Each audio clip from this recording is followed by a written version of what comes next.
Okay, hello everybody. So glad that you could be with us today for this webinar with Grace. We're so glad to have you, Grace.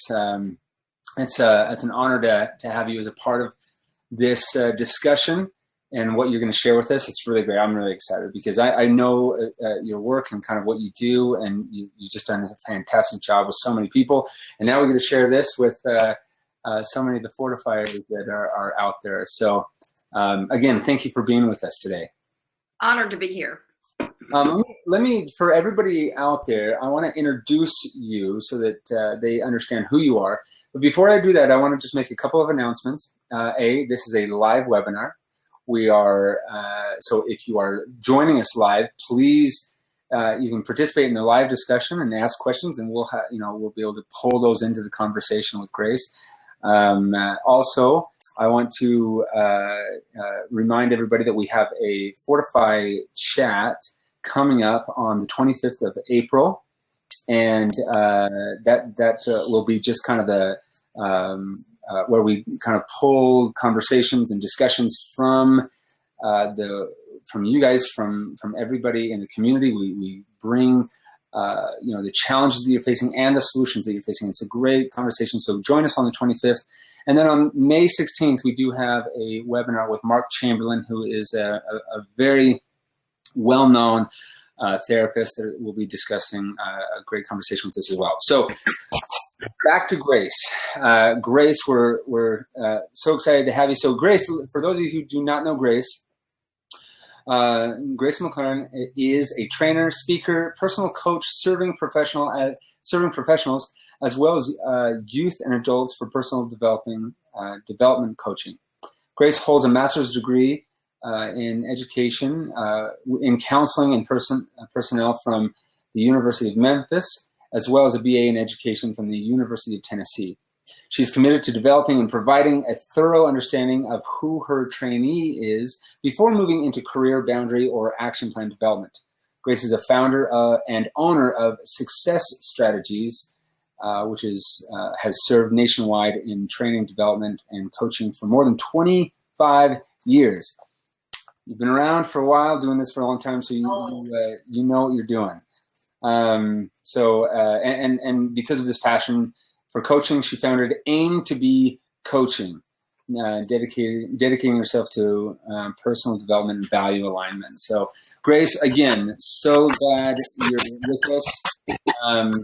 Just want to make sure that everybody just want to make sure that everyone can see everything. If you can't see any one of us, or if you can't hear, just let us know in the comments, and we'll address that. But I also want to, before we dive in, I want to mention the fact that we worked with Grace, and we're actually able to develop a video focusing and highlighting some of her work, and it's called Choice Habit Lifestyle. That's in week 6 for adults and in week 7 for the teen program. And if you haven't watched that yet, Choice Habit Lifestyle, I really encourage you to go do so. It's a phenomenal video that will kind of at least dip your toe into the conversation that we'll be having here today with together. So Grace, let's dive in here. Let's go.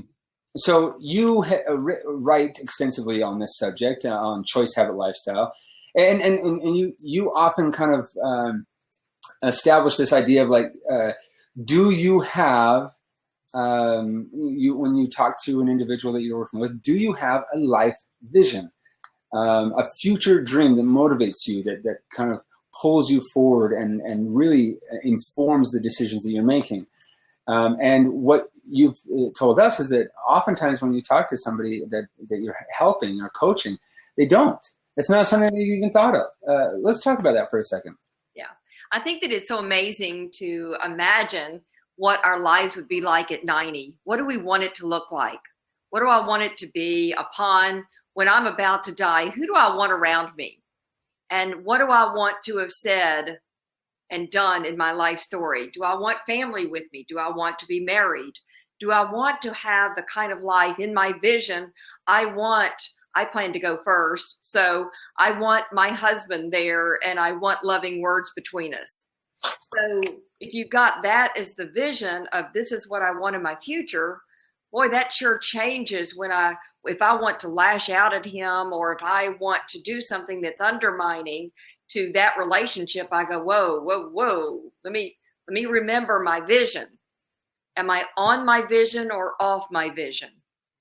And do you encourage people, because it's a really kind of empowering concept to say, okay, let's write this out. Do you encourage people to write it out, to actually list it out or visualize it in some way? Well, actually, I think we'll take it a step further. Not only do we write it out, but we also we get a picture of it. We'll go through hundreds of magazines and maybe spend 10, 15 hours trying to put together, what does my vision board look like? What do I want it to look like? And people go, you mean you spend 10 hours putting together a board? And I'm like, well, it's only for the rest of my life. And so I'm 60. So why not invest 10 hours from 60 to 90? For someone who's going off to college, why not be? I can't imagine 90. I'm like, yeah, you can. When you start to pull out pictures, people begin to see what that looks like and go, wow, what an exciting gift to get to enjoy. Interesting. You've often said that, nobody envisions, when they actually start to envision their life, nobody envisions the life that porn leads you to. Oh, nobody envisions, oh yes, I envision a life that has divorce. That's not in my vision. Right. I envision a life of being married to someone who's full of rage. That's not in my vision. And yet, admittedly, pornography was in our marriage. And so all of a sudden that changed my vision, because my marriage was not what I envisioned, but my partner didn't have the same vision. And what a challenge to personally experience what pornography can do, but what the effects can be on lives and families. Nobody wants to say, oh yes, I want brokenness. Says, oh yeah, I want to wake up every morning and go to porn in the privacy of my bathroom and hide or enjoy it wherever. Nobody wants that. But the reality is, if we don't have a vision, number one, then energy tends to take over and do whatever it wants to do. And it's important to realize that we have all this energy for joy, with energy for darkness, which is dark energy. Now, if I have a vision board that has broken marriage or no marriage, and one person said, I really just want to live the life of a hermit. And I said, let's really study a moment all of the impacts that pornography can have, and you might be able to live with porn and get away with it. But as we continued talking, he was like, I don't know, Grace. I said, you're going to become more of an isolationist. He said, well, no, I want to be able to manage conversations. I want to have friends over. I said, eventually you become isolated, because pornography, though it has the image of intimacy, it is an isolating choice. So, for me, within Fortify, individuals, when they click on the SOS button on the app or on the desktop experience, there's this little prompt that says, that asks them to establish or remind them of their why statement, kind of their why statement. Why are you doing this? And it empowers them when they are in that moment of kind of like, I'm about to move forward with this. I'm feeling weak. And they click on their why statement, something they've written and established in a moment of sobriety. And it kind of reminds them and gets things clear. This is a step or a few steps above a why statement. This is a vision board. And so I'm curious, in your mind, how is this really helpful for people as they spend the time to establish a vision for their life? I think it's helpful to know, I can ask, wait, is this supporting my board or is this destroying my board? And it's a black and white. One person said, well, I only do porn once a week. It's sort of gray. And I laughed. I said, there is no gray here, because of choice, habit, lifestyle is that once you begin this choice, it begins to become more and more addictive. And so we go, wow, this thing can multiply out. And so there is no gray. I'm either on my board or I'm off my board. And to recognize and to define the energy and saying, all right, I'm watching pornography. And we talk through all of the choices. What are you doing? You know, are you binge TV watching? Are you binge watching pornography? What are you doing? And they'll go, wow, I am doing so much that's destructive if I were to draw closeness with a person. And so again, let's honor what you want. However, hitting a button is not going to give that to you. And if anything, what it does is it destroys that closeness. And so we see, wow, I thought that watching porn would give me closeness, or it would give me, better yet, you know, a skill set in being more sexual with my partner. And so we realized that what is teaching you in the brain track that's being established in pornography is detrimental to enjoying great sex. In my vision with my husband is to have a great sex life. And so I like defining that and saying, yeah, I mean, he loves that vision. He goes, you've got that in your vision statement? I'm like, hell yeah, I do. You know, that's a part of the privilege that I have with him that I'm supposed to have. And what you're arguing, and what many people have lived, is that you know, that's part of your vision board that you've established for your own life. Like, I want this, I want this, and this. And part of that is you want to have a really powerful and you know, healthy, intimate relationship with your spouse.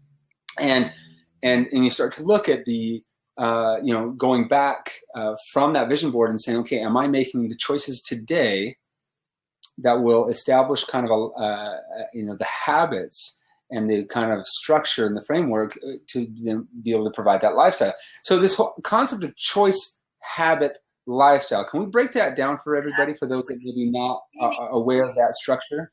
Every single day we've been given choices of what we want to do. You know, I was getting in a lifestyle. I like to drive my car on empty. I like to see how long I can go. That is absurd. That is ridiculous habit that I was developing, because I thought James would said, okay, we'll enable your habit and we'll have AAA. And I'm like, or how about this? I grow up and add to my vision. I don't interruptive to me living the lifestyle that I want, because I like to be free in doing what I want to do. Choice, habit, lifestyle. I had to a local bistro and they had chocolate Napoleon, best dessert ever. And yet I was getting on every few days. I had no idea I gained 30 pounds. No idea, no parent chip. And I was working with a company and they had a weigh-in. I was like, yeah, I'll weigh in. And I was 30 pounds heavier. And my instant child chip response was, there's something wrong with your scales. I couldn't even accept responsibility that I had made this choice that had become a habit, and my lifestyle size had changed. And I went home and I began to figure this thing out and ponder, what is this doing? And I went, you know what? I'm going down the street. I'm getting that daggum chocolate Napoleon. That's got to stop. And I'm on a diet. I'm going to make myself miserable till I get back in between the two lines. Now, when you look at pornography and you say, well, what initiates that? One is curiosity, and two is desire for instant gratification of intimacy, and it may be other. But we go, I want to feel this connection. I want to feel this closeness. Well, you know, the reality is it's fictitious, real, but it gives you a quick hit, just like chocolate. It gives you a quick hit. You go, I feel good in the moment. And so I have consequently developed a brain track. I'm beginning the brain track, and a brain track is simply, it's a habit, but it's the same habit when I pick up a pen. I don't have to use my brain to pick up that pen. I have a brain track that says you're right-handed. I go, are you on or off your vision? That's step one. Am I on or off my vision? It's this, because when this brain track is here, my brain has actually changed. I get accustomed to watching a certain amount of porn every day. It's a part of my lifestyle. Some people that I've talked with, it's their nightly duty. For many guys, when they watch this, their hand becomes their friend. I sit with them as a couple, and she'll say, he has no interest in sex. I'm like, well, that's not right. You don't mind if I talk with him alone? And when she leaves, I sit down. I'm like, how much porn you watching? And then I said, let me ask you, what is your vision for your sex life with your partner? And he goes, I want to have a great sex life. But and I'm like, no. Let's not do that. Let's declare it first. And I said, now, what are the choices you're making that are supporting that vision? What are the choices you are making that are destructive to that vision? Interesting. So it's really kind of a simplifying and being more present with the decisions that we're making today and how they're impacting the long-term, value of our life. Now, it's all good 07 just wrote this in the comments below, and I think this is a good point. It wrote, it seems like creating a vision board and sharing it with an ally or an accountability partner would be very empowering and add another level of accountability.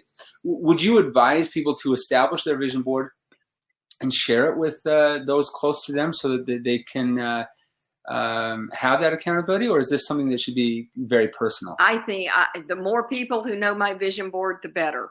I have, and in fact, to be honest with you, I was just with an accountability. I have 5 accountability partners to support me in my vision board.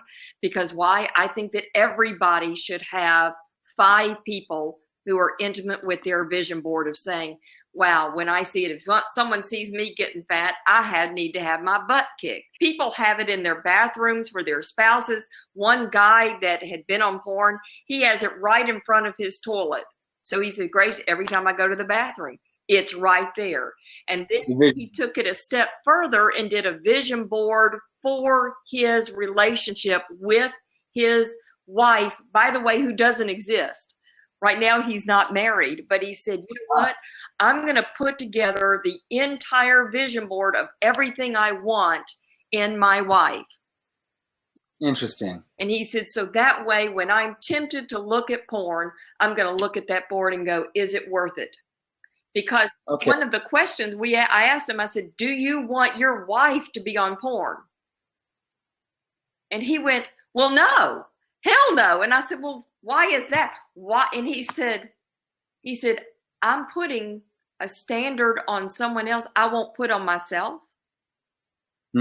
And I believe in fact, I know I sent him to y'all to Fortify to join. Well, okay, so we've talked about these vision boards, right? And sometimes that can be just writing it out, listing it out, and sometimes it can be visual, where you're taking snippets out of magazines and visuals that represent the life that you want, and actually visualizing a board, right? I mean, that's it can writing it out. For those who are on porn, we're visual people. We have to understand that all of us, men especially, are more visual. So when you have it written out, that doesn't speak the language that they speak. Pornography, the whole industry has been brilliant. The whole industry has said people are visual, so let's get the people that are on porn, let's get them to write out a statement.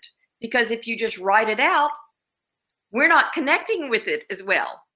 We're visual people. Which one is going to win, the written statement or the visual? And so I like to go visual to visual. Let's be fair in this war. If you're a visual person, by gum, let's be sure we're visual. What do you want in your relationship? What are the traits that you want? I have a vision board that I have my husband and I on a couch. In fact, I had us dancing together. He loves to dance. And so in the middle of, we haven't had a fight in 8 years, and we had one, I think it was like a year and a half ago. And in the middle of that, a jukebox became available. A friend of mine said, Grace, I'm selling this jukebox. Do you know anyone that might want it? I knew without a doubt my husband would love that jukebox. But at that moment, I hated on his ass. And I didn't like him. And I was like, we got a problem. And I went, the wonderful thing is my vision board won out. If I'd had the written statement that I want to enjoy dancing with my husband, I don't think it would have won out. But because I have the picture of me dancing with my husband, I went, and I called James. I said, I want to make it really clear. I think you're absolutely wrong in this conversation of what we're doing, but and we're not done with this fight, and I actually don't like you right now. However, I want to go on and get your birthday present early because it's available and I need your help moving it. And he goes, what? It was like, I'm so confused. And what it was is, I'm going to live on my vision board. I said, I'm getting you a jukebox. And he was like, you got to be, I said, I hate you. That does not remove this fight. We are not done. But because the vision board was so clear that James and I were dancing, I was like, vision board wins. Feelings, my childhood doesn't win.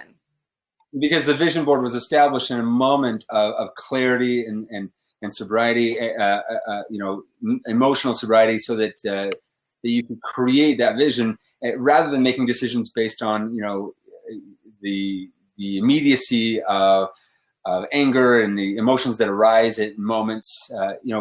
Being clear with that vision board and anchoring yourself to that vision board is very powerful. Now, I want to bring up a question that actually Pedro brought up, and I think it's a good question to kind of move into right now because it's kind of establishing this. He says, how does one deal with the fear of beginning this whole process? Oh. Putting together a vision board sounds really good, but it brings up the fear that I'm about to try to quit porn and the crutch that it represents in my life.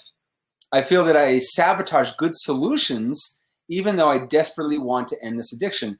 I think, it's an interesting perspective, and I think many people can relate to that. It's like, look, pornography in many ways, emotionally, coping skill, it's been this crutch.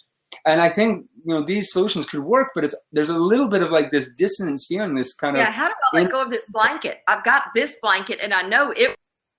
How do I know about this one? And I have to realize, and I go, wow, if I want to lose weight, I can take pills, and then I get another set of problems, but I can do something that's instant, or I can go, wow, I've got to do something that gives me a discipline. And I really have to say, my childship, if I let my children, and I've had two children, my niece right now has twin 3-year-olds. One is naturally a good child, one is naturally a creative child. If we're not very strong in parenting this child, she's into trouble. I mean, she poured a whole bag of cheese in the dryer in a New York second, grated cheese. What a mess. Oh. And then while you're cleaning that up, she poops on the counter. What a mess. And you're like, wait a minute. She's in birth control. I go, that's what my natural dark child energy wants to do in my life. Is my natural dark energy wants to figure out how many ways is pornography okay. Hey, I had one couple say, oh, we watch it at night together to get us aroused. I said, wow, isn't that interesting? And as we began to talk, his wife said, I'm angry every time we look at it. Because the ideas that he's getting is not how I want to have sex. And I laugh. In my vision board, sex is not the focus in my marriage. I want to enjoy great loving touches with my husband. That is in the human sense, it's called sex. But to me, with that level of intimacy, there's a oneness that is so grand, no pornography will ever be able to touch it. And that's why I say so candidly, the emperor has no clothes. It has nothing to do with the real deal, but it's trying to sell us an empty bill of goods. Yeah, and I think that whether you're in a relationship, whether you've been married for 30 years, whether you're single and maybe you're a teenager, this concept of developing and coming back to and adjusting as you evolve in age, your vision board can be an incredibly powerful tool. Now, I think if you don't mind, Grace, do you think it would be I know that you have a clip here of some examples of some vision boards. Yeah. Would you like to go to that and share your screen really quick? That is, see my screen now? Let's. This is a vision board of a person. You know, I don't believe she is married, but this is something that she said, you know what? It is in my life, and intimacy and marriage is. Each one of these are saying that one was mine with the dancing. You see the dancing right there in the bottom. That one is mine. And really, you know, that's why we own a jukebox today. With this is a young couple, that was a young couple struggling, and I keep going, go back to the vision board. What do you want? What do you want your life to look like? You know, dare to envision your family and your children all united together. Dare to envision the home. Dare to envision all of the pieces. Dare to envision celebrating your life and being free of anything that's dark. No one puts on their vision board darkness. They put centeredness and peace. This is a vision board from an 8-year-old, actually. This is from a 70-year-old. But whatever it is, we lift it up to celebrate and honor and look at. That's one that says, I'm not going to take the cookie when I can have a pile of cookies. This is one of a person who is not married, but he said, I want a full vision board of what that relationship is going to look like, because I don't have one. I don't have an example from my parents. And again, it's every vision board you see couples and people together, happy and joyful and celebrating. And so who would put on a vision a dismal life of aloneness? No one. Powerful. Powerful. Thanks for sharing that. You can come back to, come back here. I think we're back on. So, Grace, I think that helps people understand, at least to some degree, you know, what a vision board could look like. And I think these are just examples. I think that whatever they want to do and however they want to craft it could be their own. And if they are, you know, if they just want to list it out and create kind of a visual, a text-based kind of vision and a few paragraphs, that can work for them. If they want to be more visual and they want images and snippets, you know, bullet point little soundbite type of thing, that they can do that. But I think one of the biggest powers of this is just the process of doing it. The actual kind of experiment of mapping it out, because that is in and of itself a healing and kind of clarifying experience that that you can carry with you for a long time and come back to. Yeah, I think it's such a great experience to, you know, as you're building that and then realizing the choices, just like the picture of the person that has the single cookie versus the pile of cookies. He said, you know, Grace, the world is trying to offer me single cookies all of the time, whether it's a drink, whether it's a drug, whether it's a smoking pot, or whether it's pornography. It's single cookie moments. And he said that single cookie will never equal the pile of cookies.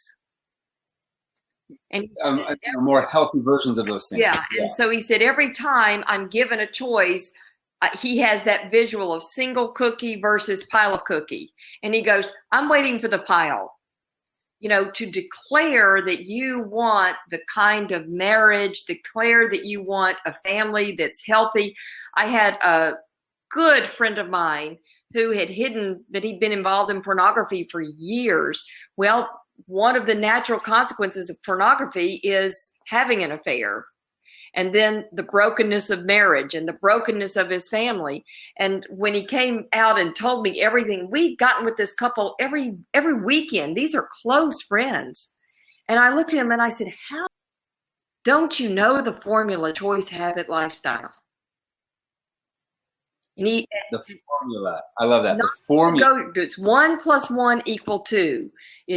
Why is it that people are surprised whether they, when they lose their jobs because they're looking at porn in the bathroom and they're like, why are you firing me? Well, pornography has an effect on people's brains. And it gives you that release, but then it goes into rage, which is why you need it again. And so you have these moments of rage and you're at work. People are not they don't want you. People go, why did I lose my job? I don't know. So when it happens a few times, we go, there's a problem. In the same thing in a marriage, nobody says, I want to have a broken family. Nobody does. But pornography is that smart little choice that wheedles in, just like the chocolate Napoleon did with me. Doesn't matter. Just sneaks right in and says, yeah, I want to destroy your vision.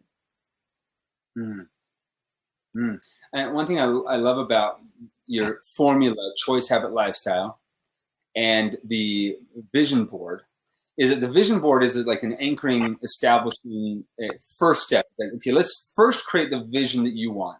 What is the life that you want out of as you live?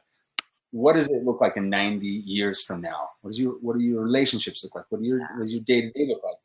And then once you've established that, then you come all the way back to choice of today. To say, okay, now that's what you want. We've established that. What are we doing today that is like you've said, am I on the vision board or am I off the vision board? Am I moving myself through my decisions and through my habits toward that, or am I moving away from it? So it's really a powerful structure, and I love how you put it as a formula. It's like it's as guaranteed as gravity.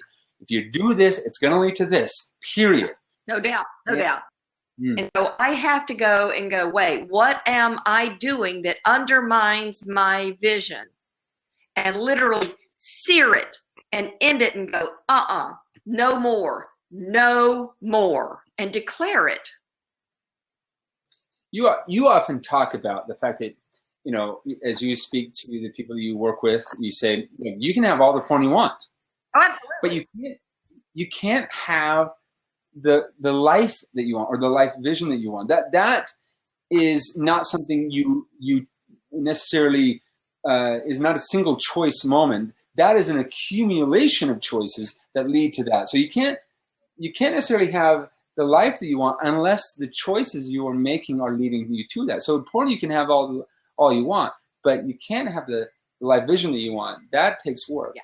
Talk more about that. Well, again, in my childship, I want to have all the chocolate I want. But no, you've said childship a few times. Can we clarify what that means for people? That is my I want what I want when I want the way I want it mechanism. I want what makes me happy, and I want to go the path of least resistance to get there. So chocolate, that's a hit. Pornography, that's a hit.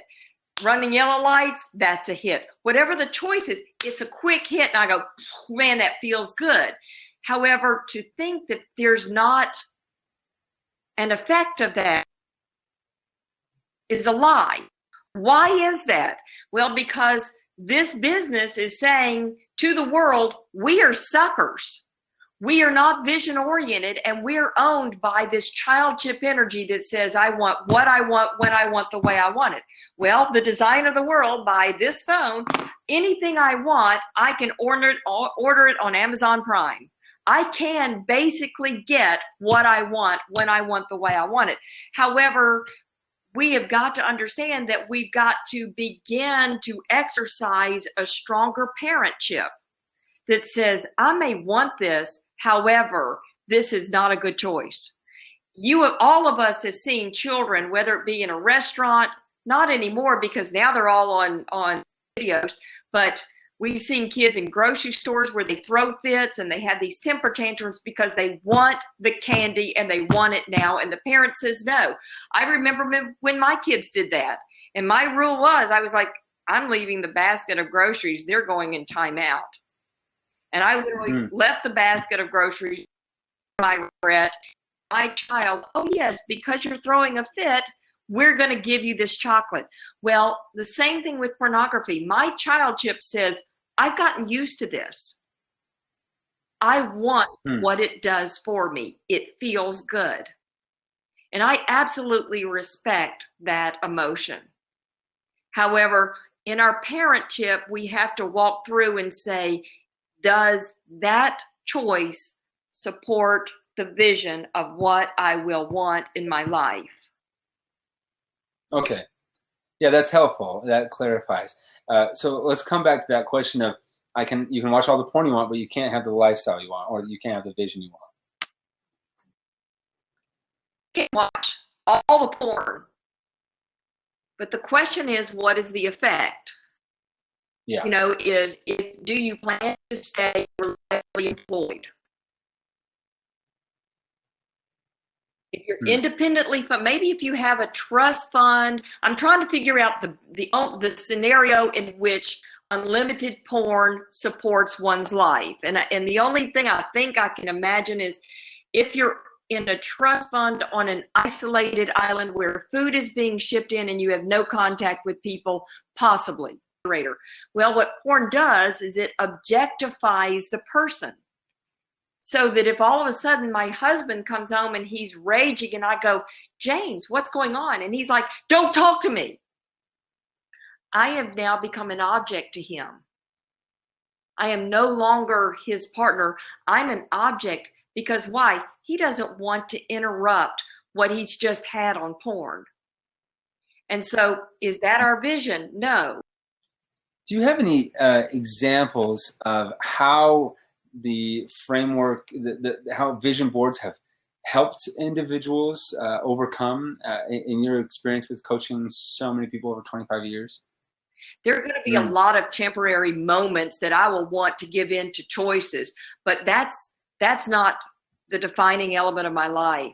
When we look at porn, and a lot of kids, young kids, and the range now, it starts at 8 and goes on up, and we say, wow, they go out on dating. When I talked with my kids about pornography, I said, hey, there's no way I can police this for you. I've got to give you the facts on porn so that you understand it. When you go out on a date, do you want to enjoy that date, or do you want to just jump in and have sex with this person? And Mom, that's no. What are you talking about? And I laugh and I said, the challenge is when a person's been on porn and they look at that woman or they look at that man, they immediately think, this is what you're supposed to be doing. Where is the button? Because how I've been able to gratify my need is by hitting a button. And the problem is that pornography is not lovemaking, and it's certainly not sex. And people cannot instantly turn that on by way of a button. Is all of a sudden, I get signs from my husband that says, oh, he's interested in having sex. He gets signs from me. We warm each other up and we enjoy that game. And so again, that's a fun dance to have, but to think that any partner is just going to respond to, it's time to turn on and now I want my gratification. No, it won't work that way. And it interferes and it destroys the vision if that vision involves relationships. So let's get a little more practical with this. So we've established kind of what these things are. What are some good ideas? Where can people find inspiration to create their vision boards? Or what goes into a life vision, I suppose? I think how would you help people craft that? I think the fun thing that I enjoy is I always say to people, one, decide that you want to create a vision board. I probably have hundreds of magazines here that people go through, but you don't have to. You can get with a person, and we're having, in fact, about 8 people over to build their vision boards tonight and to define what are the rules that I need to have in place to support that. So it's kind of a fun thing that's a different dynamic. But when I'm in a doctor's office and I'm looking at magazines, I see something I like, I'm going to tear it out. I'm going to randomly tear out pictures of things that I see and go, wow, I want that. And eventually I've got a folder full of stuff that I'm going to put together on.